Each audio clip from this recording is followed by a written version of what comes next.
guys, we are here with Eric and Julie Lewald. How are you guys doing today?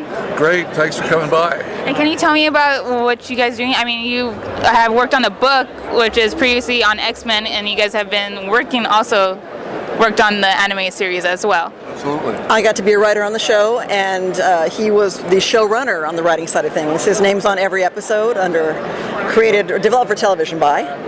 Right, and this is back in the mid-'90s, and it was like the best show we ever did. We've each been working in the business since the late '80s, and it was, of all the dozens of shows we've worked on, it was the one that came out the best. And also, I know there was also a struggle to get this on the air. Oh yeah, the lady that got it on the air, her name's Margaret Lesh. She had started pitching it about 1980. She was working for Marvel. For Marvel, trying to get someone to, and nobody thought, oh, Marvel shows don't work. There's no Marvel movies. Just a few comic book geeks are going to watch it. We can't.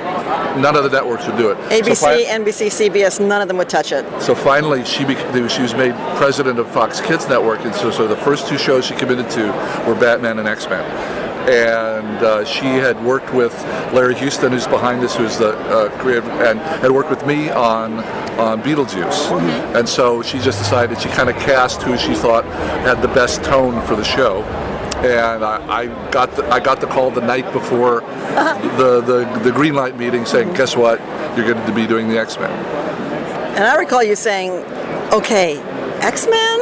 I don't really know them very well, and I didn't. I mean, the artists all knew them backwards and forwards, and I'd read other books. I'd read Spider-Man and Fantastic Four, so I had to learn them really quickly. And we're having a meeting the next day, launching the show, and Stan Lee's there, and Haim Saban, and the head of the network, and all the people from Marvel. And I'm just kind of nodding, and then they all look over at me and say, okay, when can you have the show written up? And I said, well, just give me a little time. And I didn't say let me learn what the heck it is, but I said that to myself.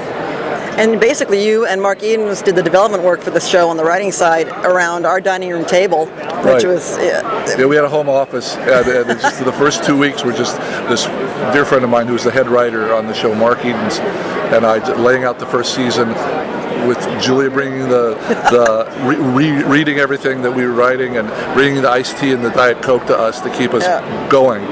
And so that's where the series was born. Mm-hmm. What did you guys like about the series? There was tremendous freedom and exuberance in that we were constantly being told from the very top, don't write down. Don't write down to kids. You write up. You make this as challenging, as creative, as involved as you want to, which in children's animation, you never get that note. Yeah. So instead, we, as writers, we were looking at it as a half-hour live-action drama that happened to be animated, and yes, it's a children's cartoon, but I think a lot of the stories really sort of stand the test of time in terms of the character and the complexity.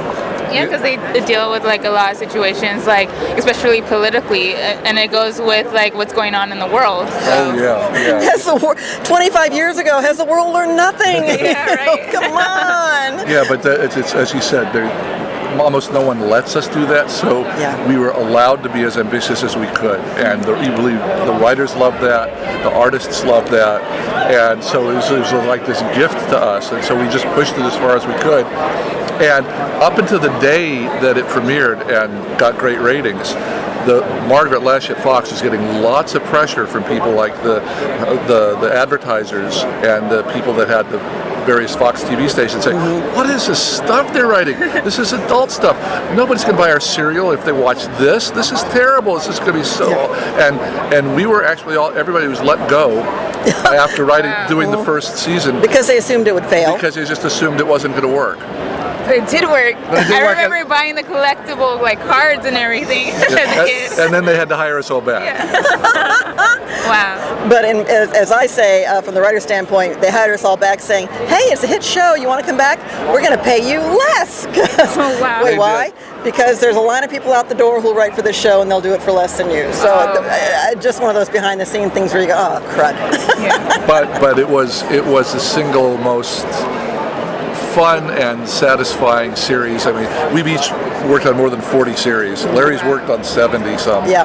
And it was the one where everything came together right. All the right people at the right time with the right property, and it was golden time. Yeah. And are you guys like amazed, like since it came from like cartoon, they're still making cartoons of X-Men here and there, and then now they're making like the movies? I will say to anyone who'll listen to me that the whole Marvel universe of films now exists because the X-Men animated series proved that Marvel could do that kind of project.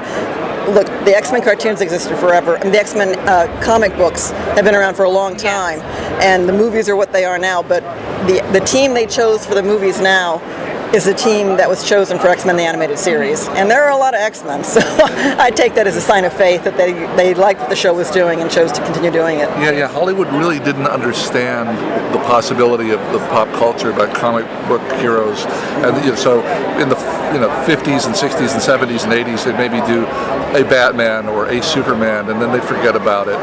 And finally, we came out with this show, and it was this huge international hit, played everywhere.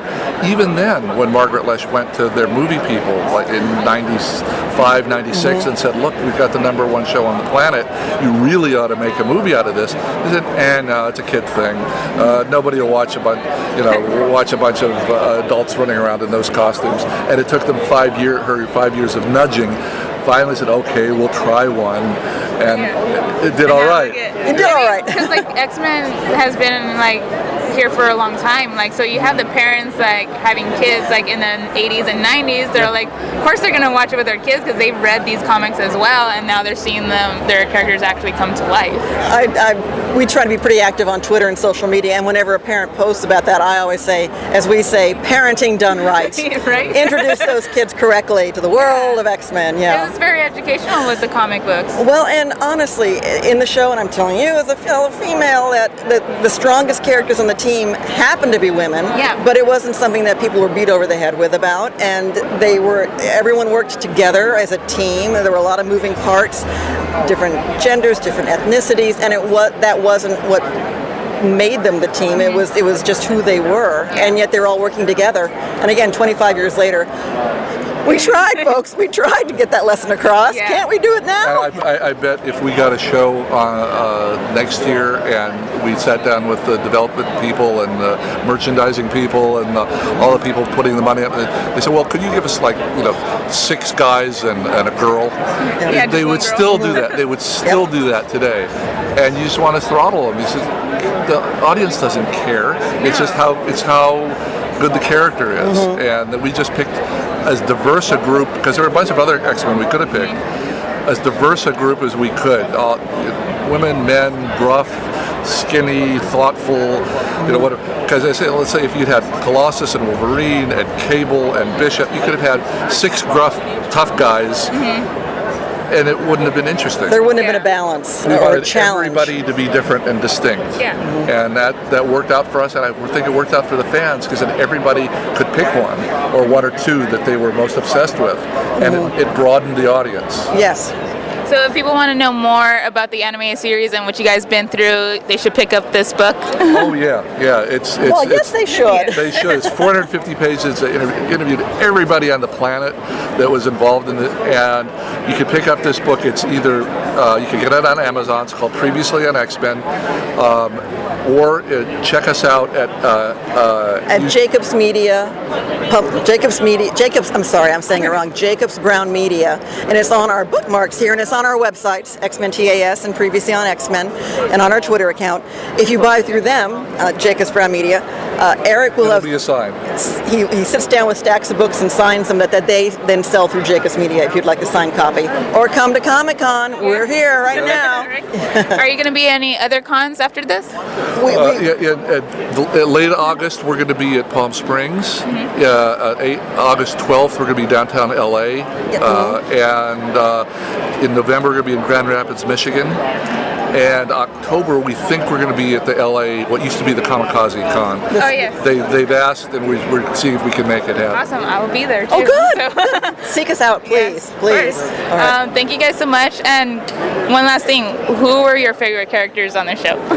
Well, as a writer, the favorite one to write for, it was Beast. He was the tragic romantic, and the smartest one, physically the one who was most easily pointed at and said, that guy's weird, but that didn't crush him. He was able to, And he was fun to write for because he was, again, the smartest one, and we kind of got challenged to writing for him quotes, and we've met people who said they went in college, they studied various things like philosophy or just because of Beast's. You would just quote them.